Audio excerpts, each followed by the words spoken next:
Hey guys, I don't know where you live, but it has been really, really cold, okay? It's been cold even here in Charleston. So today's episode, I want to chat about 10 ideas for creative photo shoots that you could do inside where it's warm. So we're going to get to that in just a second, but for now, cue the intro song.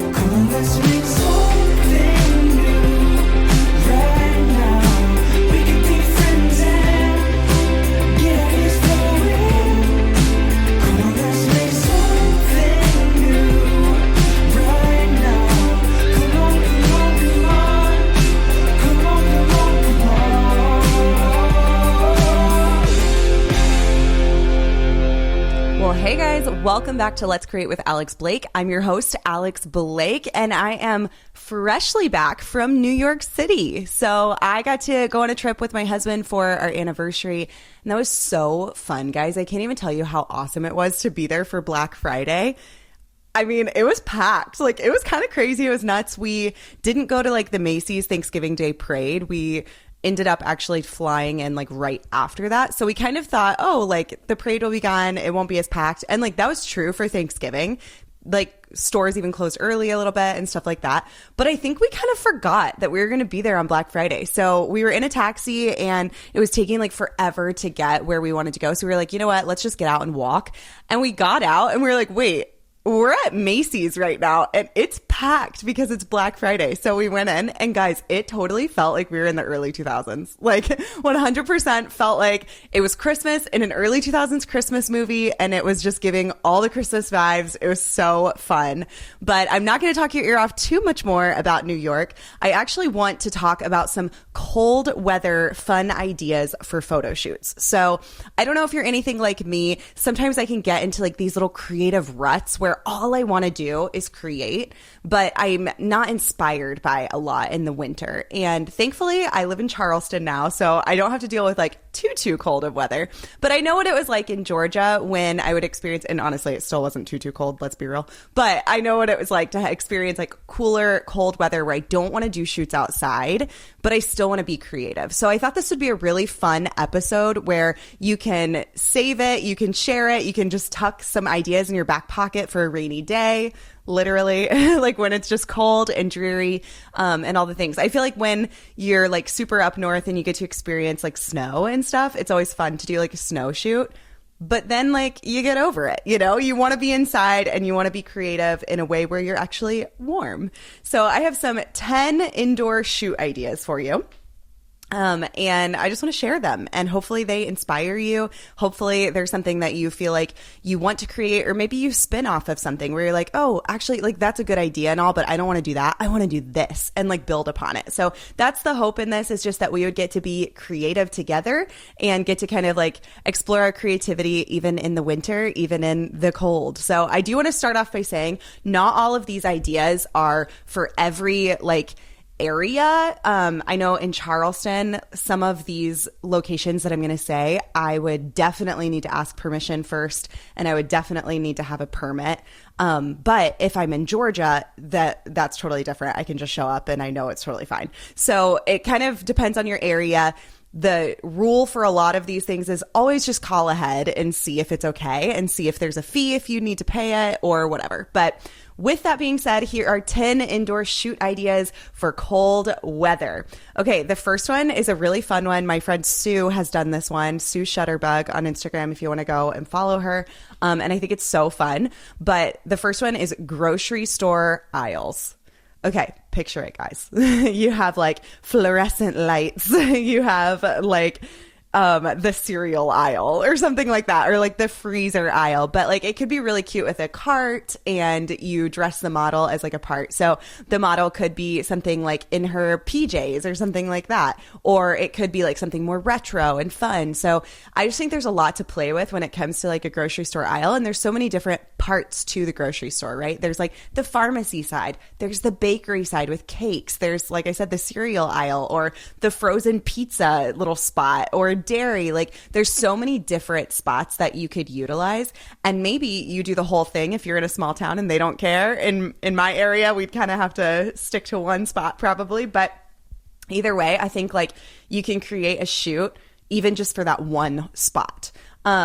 and it has heat in there. Like you're not going to be freezing like outside. So I think grocery store is like such a creative spot to start with. Okay, second one. This was like really in maybe, I don't know, 10 years ago.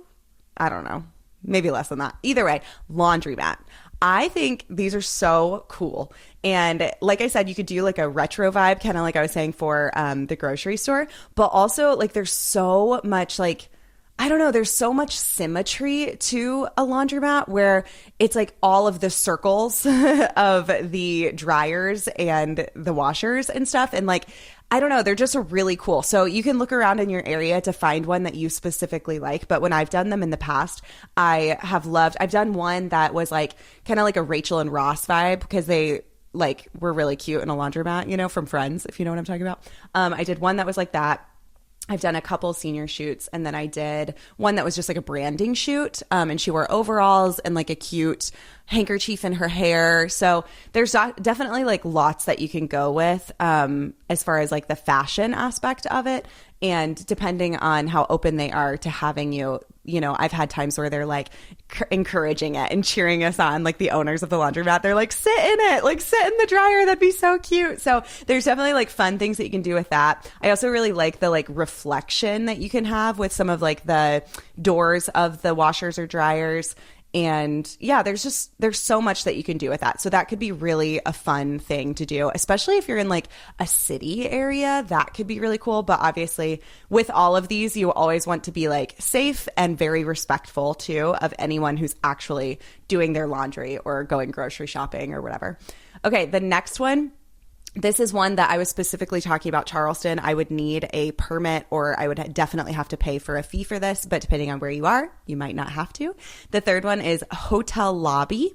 And I love a good hotel lobby shoot, okay? Like, love it. And there are definitely times where if I'm like in the middle of a shoot and I'm just going to take a couple pictures, I could probably like sneak in and take a couple, but it's definitely not always like, you know, it's frowned upon, I guess would be a better way to say that. But it is really cool. Like you get so many like interesting decor pieces inside of a hotel lobby. And depending on the hotel, obviously, like I'm not talking about like a Holiday Inn Express or something like that. Like I'm not talking about something where it's more like standard looking, but if you have a little like downtown area or something, that could be really cool. You get, you know, cool staircases or like an elevator shot, or sometimes really cool like chairs, or there's mirrors and stuff like that. So yeah, especially even now, like it's probably decorated for Christmas too if there's a nice hotel around you. So that could be really cool. I've definitely gotten really cool elevator shots in a hotel lobby. So that is fun. I did that in downtown Atlanta, and that was really fun for a senior shoot.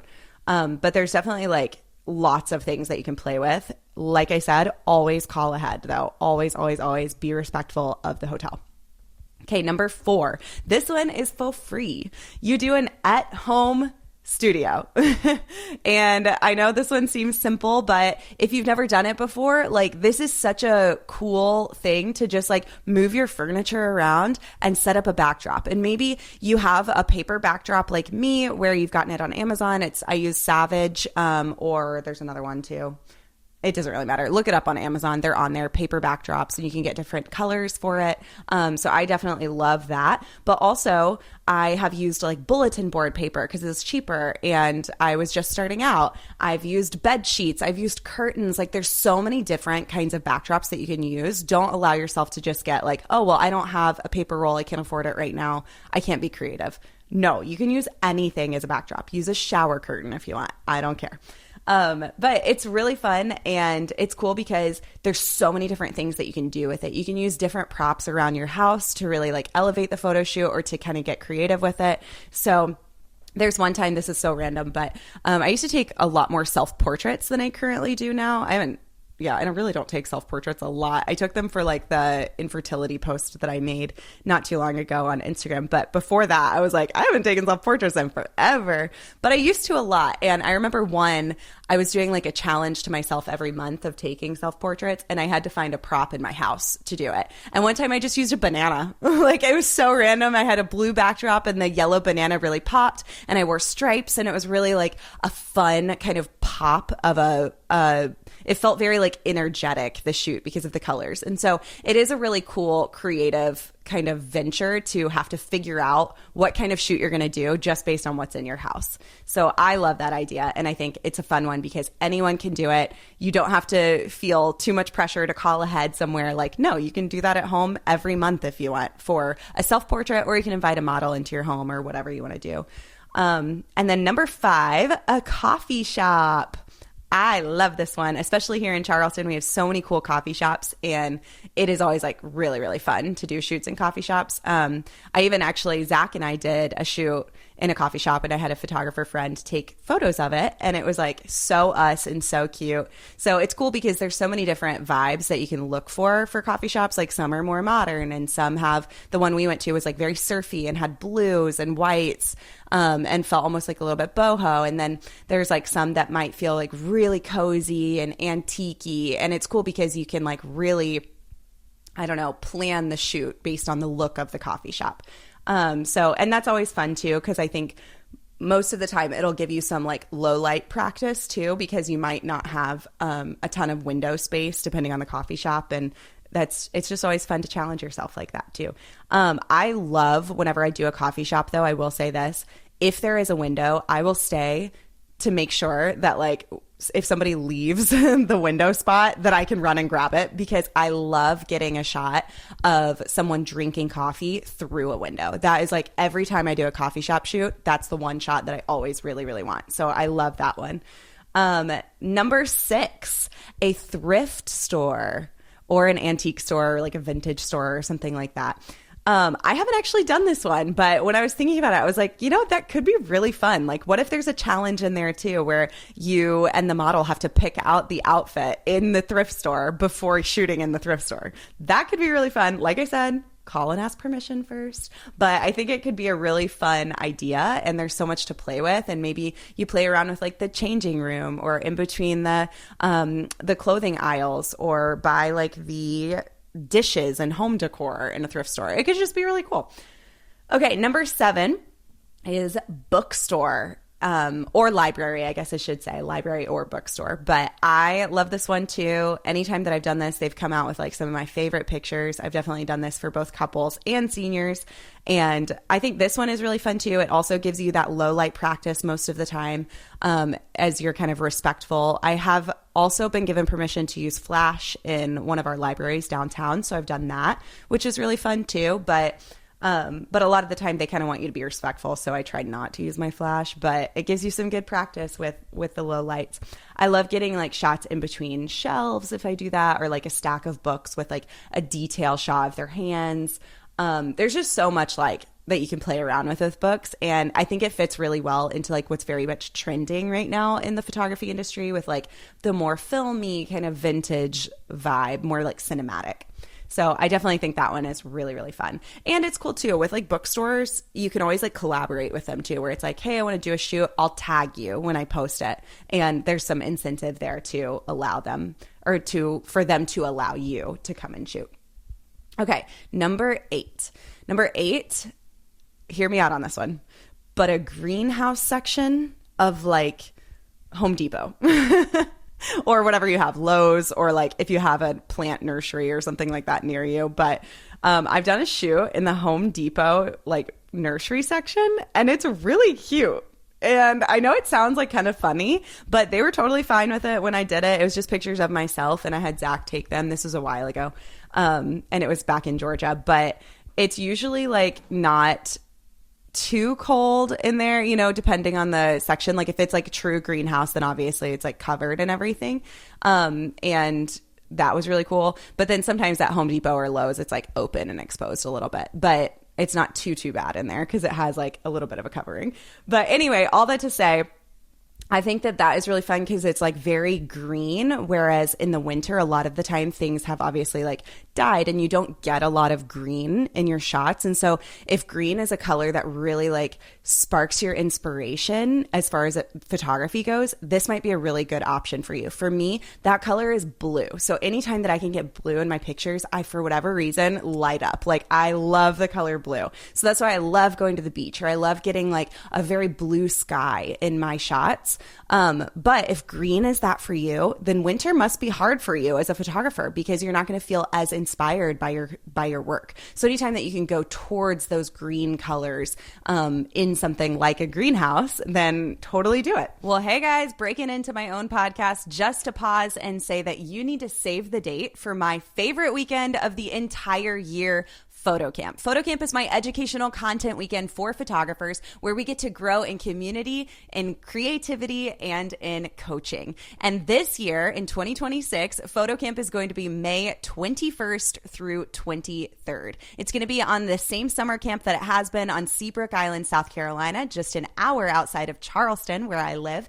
And pricing is going to be $9.99 for overnight campers or $6.99 for day passers, which will be on May 22nd only. Camp meals are included for all of the campers. And then, of course, if you're an overnight camper, you'll get to stay in a cabin with us with cute little bunk beds, and bedding will be included. It's like one big sleepover. It's awesome. And then, of course, there will be styled shoots. We're going to have 9 styled shoots, including 3 guided shoots where a leader teaches you posing and directing and shooting in real time, and 2 educational sessions to help you grow as a photographer. So that's all for now. Stay tuned for sign up day, but I wanted to make sure you knew so that you could save the date. Now let's get back to the show. Okay, number 9, again, call and ask permission for this one, but a museum. Museums are so beautiful, and they're literally art themselves a lot of the time. Like, they're showcasing art, but they also look like art. So I've done this in like more classic museums, more like traditional, beautiful architecture kind of museums. And then I've also done this in like more modern museums, like the High in Atlanta, if anybody knows what that is, where it's very like clean and modern and very like white and just has like it's just a very clean backdrop. And they've just been really cool to do different kinds of shots in museums. And it's cool because every museum is different. So maybe you've done one, great, do a different one, like it doesn't really matter. Or maybe you've done one and you did one type of shoot and you could do a different type of shoot and it feels completely different in the same museum. So there's a lot that you can play around with in that. I will say, like, most of the time, even if they don't require you to have a different permit, they will require you to have a ticket. They most of the time don't just like allow you to come on in. So just kind of know that for me, anytime I do that, I ask that the couple or the senior would pay my entry fee. And most of the time they're totally fine with it, unless I'm the one setting up the shoot, obviously, then we're not going to do that. And then number 10, the very last one, hear me out on this one, guys. This one is also a free one. Anyone that owns a car can do it, but inside your car. Okay. You know those like pictures that are in right now where you like sit in your passenger seat, or you sit like in, not your passenger seat. Someone sits in your passenger seat and takes a picture of you in your driver's seat. I think they're cool, but like imagine you have some like props, like say you have gone through a drive-through, you are eating McDonald's and you use flash. That could be a really sick photo shoot. And maybe, like I said, you're doing it of yourself and it's just you and a friend, but also maybe like you get a model and they have a cool car, or you just use your regular car. I don't know, but either way, it's a really cool one. And I think it's like so fun to play with like the different mirrors in a car and different windows. Obviously, you could get one from outside really quick before hopping back into the heat inside the car. You can get them from the rear view mirror. You could sit in the back seat and get them looking at themselves in the rear view mirror. So there's a lot to play with, but it is a good challenge because it's such a small space that it really challenges you as you do it. So here's my encouragement to you. Stay warm, stay inside if you need to keep your energy up. But I do encourage you to just choose like one of these ideas and do it this winter. You don't have to do all 10, but like what's one idea that you can do, whether it's this or you just build upon it to continue to spark your creativity even in kind of the slow season. So yeah, I feel like winter is actually a great time to be intentional with our own creativity and really tap back into it after a really long, busy season of really pushing and going and often doing a lot of the same kinds of shoots where we get into a rhythm. This is our time to pull back and say, okay, I want to do something just for me. I want to do something just to grow and just for fun. And we can do that inside. We don't have to go outside for that. So anyway, that is all for this week. But like I said, if you do it, please share it with me. I want to see at Alex Blake Photo on Instagram or TikTok or whatever. DM it to me, tag me in it. I want to hype you up. I want to see your work. So yeah, I will see you guys next week. Love you guys. Bye.